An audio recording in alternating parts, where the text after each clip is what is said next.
Audio Jungle.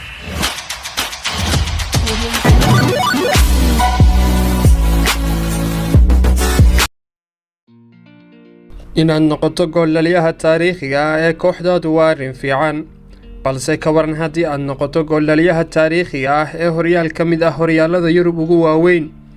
Waa arrinkan maanta kaga hadli doono muuqaalkan oo ah gooldhaliyayaasha taariikhiga ah ee horyaalada Yurub ugu waaweyn ee kala ah League 1, Bundesliga, Serie A, Premier League iyo La Liga.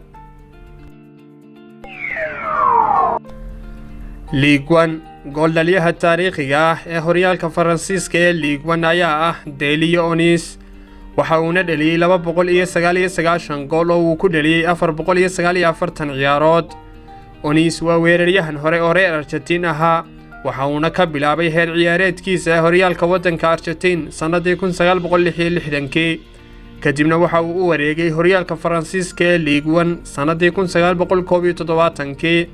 waxa uuna u ciyaaray kooxaha kale ah Stade Reims, Monaco, Tours iyo Toulon. waxa uuna kula guuleystay inuu noqdo gooldhaliyaha taariikhiga ah ee horyaalka waddanka Faransiiska ee League 1. Bundesliga gooldhaliyaha taariikhiga ah ee horyaalka waddanka Jarmalka ee Bundesliga ayaa ah weeraryahankii hore ee reer Germany ee Oba Sedler. marka laga hadlayo si guud taariikhda horyaalka Jarmalka, waxa uu dhaliyay 404 gool, dhammaantoodba waxa uu u dhaliyay kooxdiisii Hamburg. balse haddii aynu ka hadalno tan iyo markii loo bixiyay magaca Bundesliga sanadii 1963, gooldhaliyaha taariikhiga ahi waxa uu noqonayaa halyeygii Gerd Müller. waxa uu dhaliyay 365 gool oo uu ku dhaliyay 427 ciyaarood, dhammaantoodba waxa uu u dhaliyay kooxda Bayer intii u dhaxaysay sanadihii 1965 ilaa 1979. waxaa kaalinta labaad ku jira weeraryahankii hore ee kooxda Schalke 04 ee Galois Bashar oo dhaliyay 268 gool oo uu ku dhaliyay 535 ciyaarood. ugu dambeyntiina waxaa kaalinta saddexaad ku jira weeraryahanka reer Poland iyo kooxda Bayer ee Robert Lewandowski. waxa uu dhaliyay 258 gool oo uu ku dhaliyay 338 ciyaarood. waxa uu u dhaliyay kooxaha kale ah Borussia Dortmund iyo Bayern Munchen.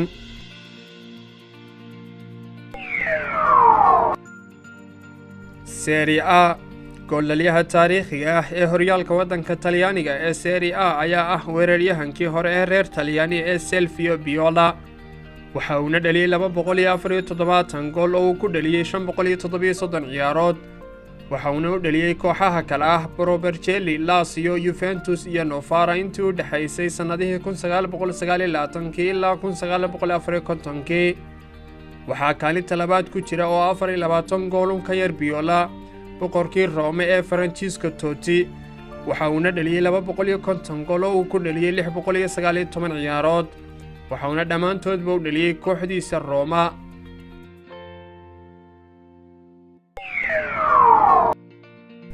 Premier League gooldhaliyaha taariikhiga ah ee horyaalka Ingiriiska ee Premier League si guud waa weeraryahankii hore ee reer England ee Jamie Griffiths. waxa uu dhaliyay 357 gool oo uu dhaliyay saddexda kooxood ee kala ah Chelsea, Tottenham iyo West Ham. balse haddii aynu ka hadalno tan iyo markii loo bixiyay magaca Premier League sanadii 1992, gooldhaliyaha taariikhiga ahi waa Alan Shearer. waxa uu dhaliyay 260 gool oo uu dhaliyay kooxaha kale ah Blackburn Rovers iyo Newcastle. waxaa ku xiga Wayne Rooney oo dhaliyay 208 gool oo uu ku dhaliyay 491 ciyaarood. waxa uu u dhaliyay kooxaha kale ah Manchester United iyo Everton. balse weeraryahanada hadda ciyaara waxa kaalinta afraad ku jira weeraryahanka kooxda Manchester City ee Sergio Aguero. waxa uu dhaliyay 180 gool oo uu ku dhaliyay 263 ciyaarood. waxa uu u dhaliyay kooxda Manchester City. waxaa sidoo kale kaalinta sagaalaad ku jira weeraryahanka kooxda Tottenham ee Harry Kane. waxa uu dhaliyay 153 gool oo uu ku dhaliyay 225 ciyaarood. waxa uu u dhaliyay kooxda Tottenham.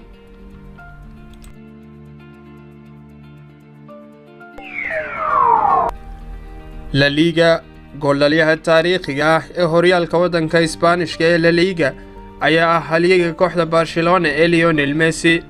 waxa uuna dhaliyay 457 gool oo uu ku dhaliyay 508 ciyaarood waxa uuna u dhaliyay dhammaantoodba kooxda Barcelona waxaa kaalinta labaad ku jira dhigiisa Cristiano Ronaldo oo dhaliyay 311 gool oo uu ku dhaliyay 229 ciyaarood waxa uuna u dhaliyay kooxdiisii hore ee Real Madrid